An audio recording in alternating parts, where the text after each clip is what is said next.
का बोलो कार्तिक महात्म का 24वां अध्याय। कार्तिक महात्म की जय। ये जो गंगा की उत्पत्ति का अध्याय चल रहा था, ये उसी के बारे में, गंगा कैसे उत्पन्न हुई है उसी के बारे में चल रहा है। ऋषि पूछने लगे, हे सूर्य जी, बड़े आश्चर्य की बात है कि अदिति अग्नि में नहीं जली। तब सूर्य जी ने कहा, इसमें आश्चर्य की कोई बात नहीं है। जिस भगवान के स्मरण मात्र से सब संकट दूर हो जाते हैं, उसका ध्यान करने वाले भक्त को कौन कष्ट दे सकता है।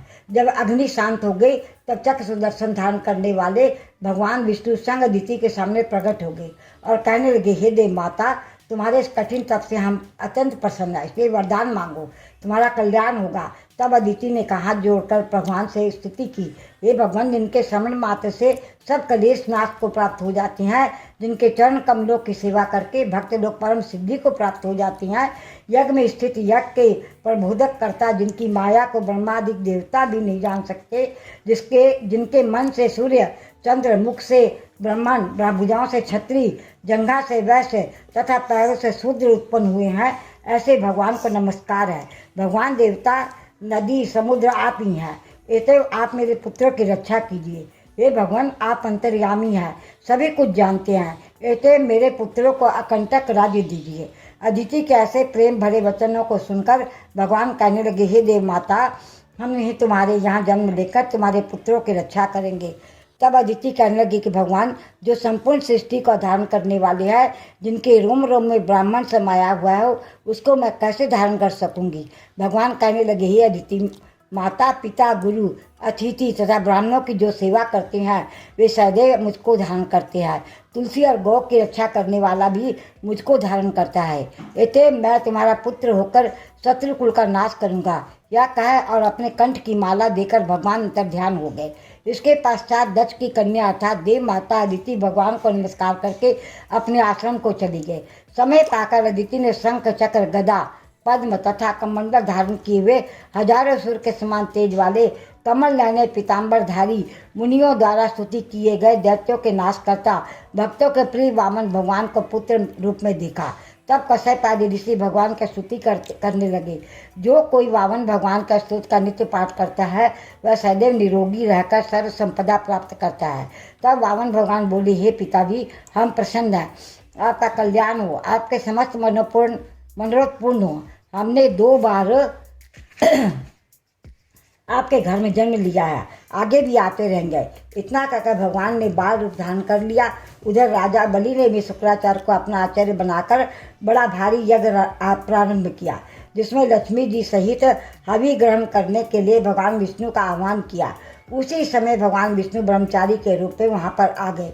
भगवान के स्वरूप को देखकर ऋषि लोग कहने लगे, ऋषि लोग ज्ञान दृष्टि से उनको पहचान गए। उन्हें देखकर श्री शुक्राचार्य जी ने राजा बलि को एकांत में बुलाकर समझाया। बोलो कार्तिक महात्म की जय। कार्तिक महात्म का 25वां अध्याय। शुक्राचार्य जी कहने लगे, हे राजा बलि, विष्णु तुम्हारा राज्य लेने के लिए अदिति के गर्भ से जन्म लेकर वही तुम्हारे यज्ञ में आए हैं, तो तुम उनको कुछ भी मत देना। हे राजन, मेरा कहना मानो। नीति शास्त्र का कहना है कि अपनी बुद्धि से गुरु की बुद्धि अधिक लाभदायक होती है।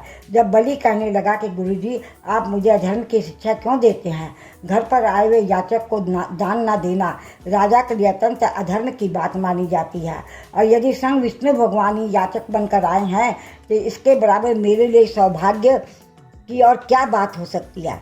मैं जितने भी यज्ञ करता हूँ, केवल विष्णु की प्रसन्नता के लिए ही करता हूँ। इतने वह बटुक जो भी मुझसे मांगेगा, मैं अवश्य उसको दान दूंगा। इतने में ही वामन भगवान राजा बलि के यज्ञ मंडप में आ गए। तब बलि ने अर्घ आदि देकर उसका यथोचित आदर सत्कार किया, फिर हाथ जोड़कर खड़ा हो गए और कहने लगा कि हे नाथ, मैं कृतार्थ हो गया जो आज आपने यहाँ का दर्शन दिए। अब आज्ञा कीजिए, मैं और आपकी क्या सेवा करूं, मैं तो आपका सेवक हूँ। भगवान कहने लगे, हे राजन, हमको तप करने के लिए 3 पग पृथ्वी चाहिए। राजा बलि हंसकर कहने लगे, हे बटुक, तुमने यह क्या मांगा, कुछ धन ग्राम या कोई शहर मांगा होता। वामन जी कहने लगे, हे दैत्यराज, मुझको किसी प्रकार का लोभ नहीं है, मुझे तो इतनी भूमि चाहिए जिससे मेरा कार्य हो जाए। ये राजन, पृथ्वी का दान करना राजा का परम धर्म है। भूमि दान करने वाला जन्म मृत्यु से मुक्त होकर विष्णु के परम पद को प्राप्त हो जाता है। जिस राजा ने भूमि का दान दिया, समझो उसने सर्वस्व दान दे दिया। राजन या पृथ्वी सदैव किसी के पास नहीं रहती। मानधाता जैसे राजा आज कहाँ है। चंचल लक्ष्मी से जो अपना मार्ग सुधारते हैं वे धन्य है। अधिक क्या कहें। भूमि दान से उत्तम दान ना कोई हुआ है और ना होगा। अब मैं तुमसे पूर्व काल का एक इतिहास कहता हूँ। पहले ब्रह्म कल्प में भद्रमती नाम का एक ब्राह्मण था। उसके सुत्रता, सिंधु, यशोमती, शोभा, कामनी, मालिनी नाम की 6 स्त्रियां तथा अनेक पुत्र थे। अतः वह और उसकी संतान भूख से अति दुखित हो गए। इस दरिद्रता के कारण वह स्वयं को धिक्कारने लगा। फिर वह अपने कुटुंब सहित कौशाम्बी नाम की नगरी में चला गया। वहां जाकर भद्रमती ने सुघोष नाम से एक धनी ब्राह्मण से 5 पग भूमि मांगी तो उसने भूमि दे दी। इसी भूमि दान के कारण उस सुघोष नामक ब्राह्मण को विष्णु का परम पद प्राप्त हुआ। फिर भद्रमती ने वह भूमि एक दूसरे ब्राह्मण को दान दे दी, जिससे उसे भी मोक्ष प्राप्त हुआ। इस कारण हे राजन, हमें 3 पग भूमि दो, जिससे हम भी मोक्ष का साधन प्राप्त कर सकें। इतनी बात सुनकर राजा बलि जल युक्त टूटी वाला लोटा लेकर भूमि का संकल्प करने के लिए तैयार हो गया। तब शुक्राचार्य तपोबल से अपना सूक्ष्म रूप बनाकर राजा बलि को संकल्प करने से रोकने के लिए लोटे की टूटी में जल रोककर बैठ गया। बावन भगवान शुक्राचार्य के मन की बात जान गए। इतने उन्होंने एक तेज अग्रभाग वाला तुषा लेकर उसके लोटे की टूटी के छिद्र में डाल दिया, जिससे शुक्राचार्य की एक आँख फूट गई। इसके पश्चात राजा बलि ने 3 पग भूमि का संकल्प दे दिया। उसी समय भगवान विराट रूप होकर ब्रह्मलोक तक बढ़ गए। विराट रूप भगवान ने 2 पग में सारा ब्रह्मांड नाप लिया। फिर पांव के अंगूठे से ब्रह्मांड फूट गया। उस फूटे हुए मार्ग से पानी के बहुत से स्रोत बहने लगे। भगवान विष्णु पर पैर उस जल से धोया गया। वह निर्मल लोक पावन जलधारा का रूप हुआ। वही जल ब्रह्मादि देवताओं को पवित्र करता हुआ सप्त ऋषियों से सेवित सुमेरु पर्वत के ऊपर पड़ा तथा गंगा के नाम से विख्यात हुआ। इस दृश्य को देखकर ब्रह्मा आदि सब देवता और ऋषि मुनि स्तुति करने लगे। हे सबके स्वामी अनंत मूर्ति, आपको नमस्कार है।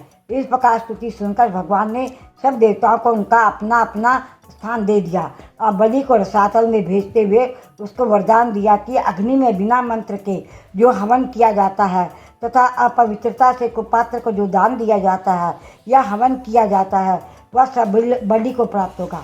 इस भगवान ने देवताओं को सुंदर स्वर्ग तथा बलि अन्य दैत्यों को रसातल दिया। इतना सब कुछ करके विराट रूप भगवान वामन रूप हो गए। तब देवताओं ने तथा ऋषियों ने भगवान की स्तुति की। तदंतर वामन जी तप करने चले गए। इस प्रकार ऐसी पावन गंगा की उत्पत्ति भगवान के चरणों से हुई, जिसके स्नान एवं श्रवण मात्र से जन्म जन्मांतर के पाप नाश हो जाते हैं। बोलो कार्तिक महात्म की जय, लक्ष्मी नारायण की जय, राधा कृष्ण की जय।